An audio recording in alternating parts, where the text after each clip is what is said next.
Hey, what's up, Crown Kings? My name's Money. We're getting honey. Because we were all moving really short. Let me see the camera.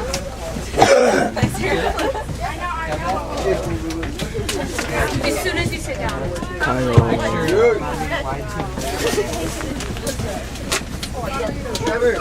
Kill myself. Really? Nobody's saying hi? So loud to say hello. What? Hey. Hey.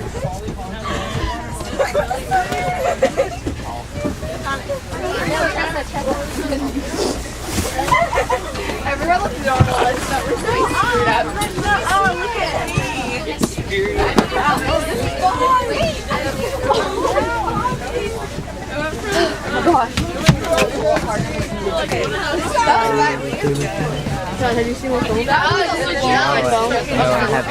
was awesome. And there's like a dude, I was like exercising. Walking down the stairs and then just Keep it going. Alright, let's go. Let's go.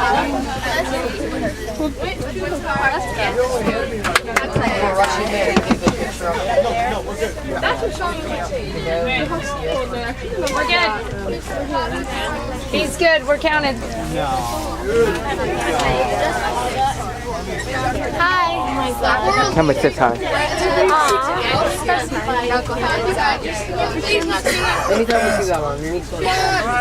Whoever's seen this in the future, hello.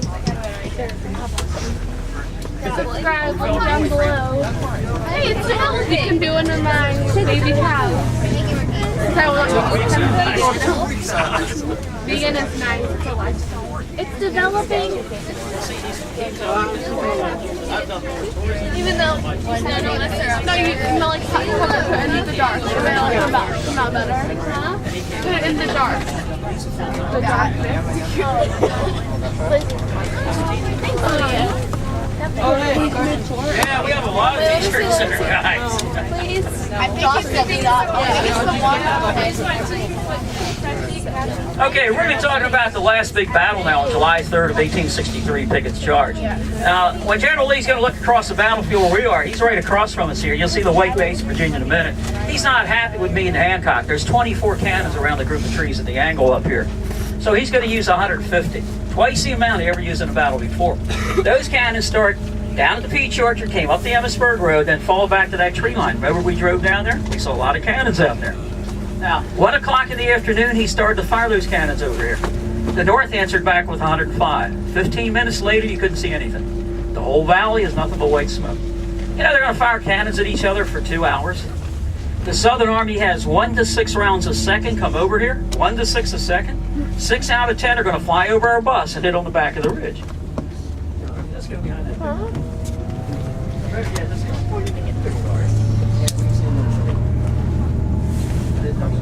Developing. So, Meade's headquarters is to your right. You can't see it from here. We're going to drive by in a few minutes. It's a little white building. He was in there and a couple cannon rounds hit that building to leave, so they can't find him right now. Now, looking back in history, we know he went to Little Round Top to look around. The other problem this overshooting caused for the Southern Army, as well as the North here, the problem for the North is, behind every cannon you have a limber and a caisson on the right. They're ammunition boxes that look like seats.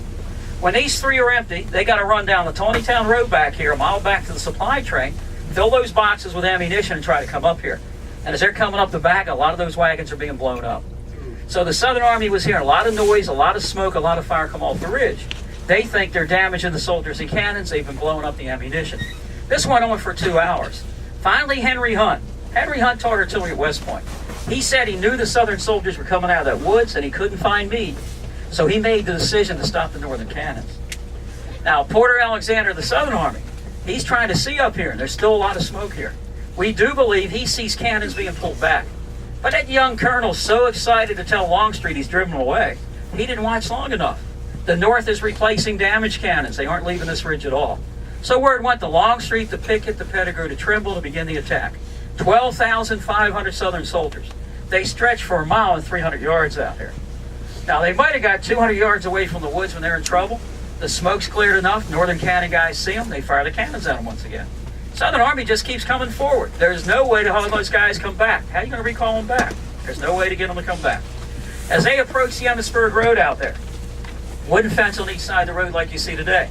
They thought 5 or 6 guys lean against that fence, body weight of the soldier breaks the fence. They're going to get up off the ground and come forward. Some of those fences didn't break, they had to climb those. This is when they changed the ammunition and the cannons. Remember the canister we talked about? These big shotgun shells are feeding in cannons now. Then General Hancock will come riding down the stone wall here, and that stone wall, and he ordered his northern soldiers here to stand up and fight. That's when the killing begins, when the northern infantry's in this. They're shooting them as they're climbing the fences out here. Now, General Hancock was wounded down the line behind you, but he moved Vermont soldiers in the field along a second wooden fence out there. And they're shooting up this way. The 8th Ohio's over here, we might see a white fence, and they're shooting down this way. So they're being shot on both ends in their front. If you look along the wall, you see that guy from Philadelphia. He's swinging a rifle out there. So you know there's hand-to-hand fighting there. That's where the Virginia soldiers were dying as they placed their battle flags. Now, General Armistead of Virginia, his men would have cleared the fences, and he looks at that wall. And he knows if they have any chance right now, he's got to get them over the wall. So Armistead wants to be seen. That's the guy that put his hat on his sword. He said, "Come on, boys, who's going with me?" Let's give him the cold steel, the bayonet. He brought about 200 Virginians over that wall. Now, that little scroll-type memorial with the rope around it, that is from Armistead. That's where he was wounded. That is the only southern marker inside this northern physical line we've been talking about, is right there. Once these 200 Virginians came over the wall with him, they realized they're in a whole lot of trouble. A lot more northern guys here they planned on. So they run for the trees here. Probably 100 trees are there when they fought the battle. That would give them a chance to reload that rifle and fight a little bit longer. So the trees became known as the high water mark of the Confederacy. That's the furthest into the north, into the northern battle line they got during the war. All of them that came over the wall are going to be killed or captured here. Now, a lieutenant from the 8th Virginia was capturing the trees here. He went to Elmira, New York. That's a big prisoner of war camp where he wrote about this. He wrote, once his Virginia boys got to the trees, he said he looked down the back of the rise. Now, we think he looked behind you. And he wrote he saw a sea of blue. That's how he talked about the 42nd New York, the 15th, 19th, 20th Mass, and 1st Minnesota. See, there was nobody in the field that way to fight. So they swung their line back and ran to the trees here. They said it took the Southern soldiers 20 minutes to come across here. A little more than 20 minutes to fight, 20 minutes back. It's finished in 1 hour after the 2-hour cannon battle. General Lee saw a lot of wounded Virginia boys going back, so he rode out to meet them to tell them the attack was his fault. But he's also trying to get those guys to stand and fight. He's very worried right now. General Meade will now attack him. Now, General Meade's on the ridge. Here's the Northern General and his horse. General Meade did not attack, but that might have been a good time. 12,500 came across that field. The loss is somewhere between 50 to 60%. So there's some big holes where they weren't going back to. Some of the Northern battle reports read, you can walk from the point of the angle, right where that tree has grown up today, to the Gettysburg Road without touching the ground. You're stepping on bodies of dead and wounded Southern soldiers. You go ahead and take some. Now, while this is going on here, Jeb Stuart's trying to sneak in from your right. So 3 miles east of town is another battlefield marked just like this one. And he ran into Greg and George Custer out there and was stopped out there. So that's how things begin to quiet down.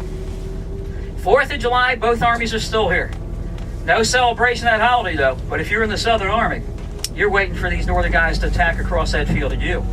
But a bad rainstorm came in, and it poured rain all night long. So early morning, the 5th of July, the darkness of the morning, heavy rainstorm, Lee decides to get out of here. He knows the North can't hear what's going on over there because of the heavy rain. They can't hear cannon wagon wheels, and they can't see because of the darkness. He said when it's going to brighten up a little bit, he wanted a couple hundred fires set out there. You know what happens when you burn wet wood? You get all that white smoke. So now the North still can't see what's going on or hear what's going on. And he heads for the mountain with the snow on it down there. There's a little bit of snow left. That's at Fairfield. That's where he retreats to when he leaves here. Now, you guys are probably heading down there when you leave here, heading that way. Because that's the state of Maryland right there. That'll find the Potomac River and get safely across that. And that would stop the Gettysburg campaign. You know, the Northern Army lost 23,000 soldiers killed, wounded, and missing here. The Southern Army lost 28,000. The Northern Army left some soldiers here to help the townspeople clean this up. They said they picked up 27,000 rifles out here. Think about hats and canteens and backpacks, all that military stuff. 4,000 to 5,000 dead animals, horses and mules out here. They drag the animals in pile with fence rail and kerosene. They're going to burn them to get rid of them. So the biggest problem they have on the afternoon of the 5th of July is burying the dead soldiers. Some of these guys are dead since July 1st out here. Now, the northern guys were buried on our side of the walls in here, and the southern guys were on the other.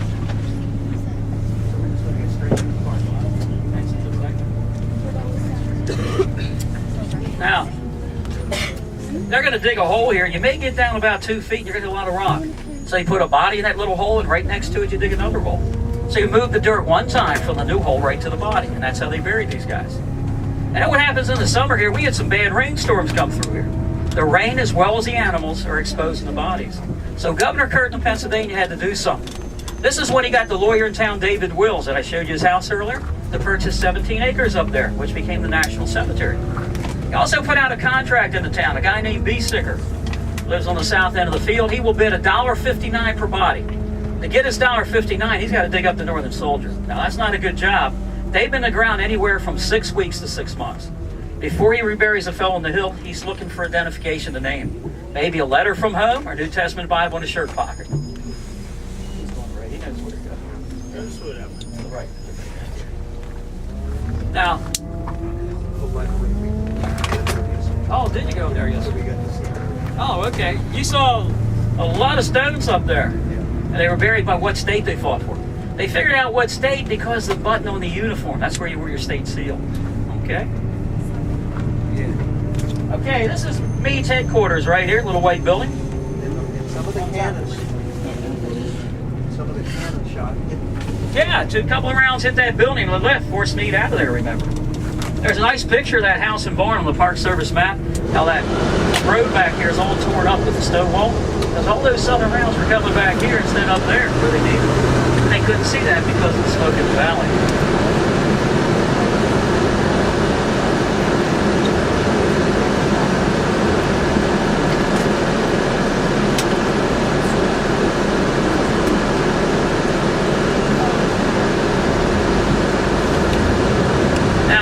Soldiers, they buried the fields here until between 1871 and 1873. Daughters of the Confederacy from Richmond, Raleigh, and Savannah, well, they'd have them removed. Most of them went to Hollywood Cemetery in Richmond. It's where you're going to find that. See, but that's 10 years later. That's why there's quite a few soldiers still out there. See what happens? The Daughters of the Confederacy run out of money. They quit sending money up here to the farmers, and they quit sending boxes of bones back to the South. So we're not sure where a guy is, or has he been removed, or is he still here? We're just not sure of that. I don't like anybody digging around our battlefield. Last time we found bones here was 1996 on the first day of battlefield. So they still do show up every once in a while here. Backside the building here.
easier as we get you back in the visitor center.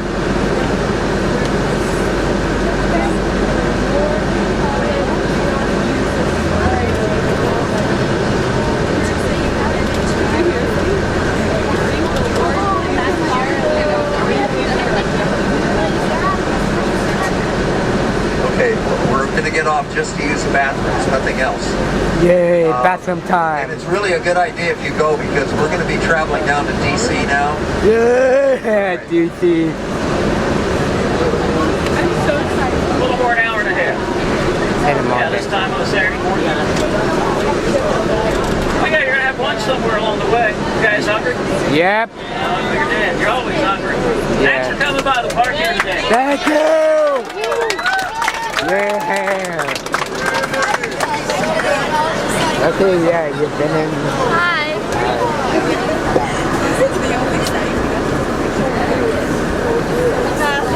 Here, I'll just wait. Would you like to get off? No. Okay. I don't have to go. Have a nice one. I will. Okay. Yeah, Charles. Thank you. Guy on the other bus, 48 years. Started 2 weeks out.